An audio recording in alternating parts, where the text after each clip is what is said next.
اصل میں کووڈ کے دورانیہ میں جب بھی آپ کو کوئی اس طرح کا ڈیزاسٹر فیس کرنا پڑتا ہے جو کہ ورلڈ لیول پہ ہوتا ہے، تو گلوبل لیول پہ آپ کو ایک جو فیس کرنا پڑ رہا تھا ڈیزاسٹر، اس سے ریلیٹڈ کوئی ایسی پروڈکٹ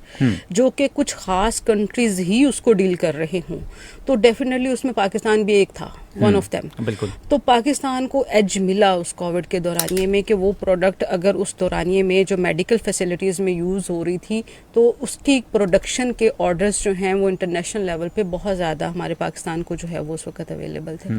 لیکن ہماری جو اس وقت آپ کہہ لیں کہ بدقسمتی یہ رہی،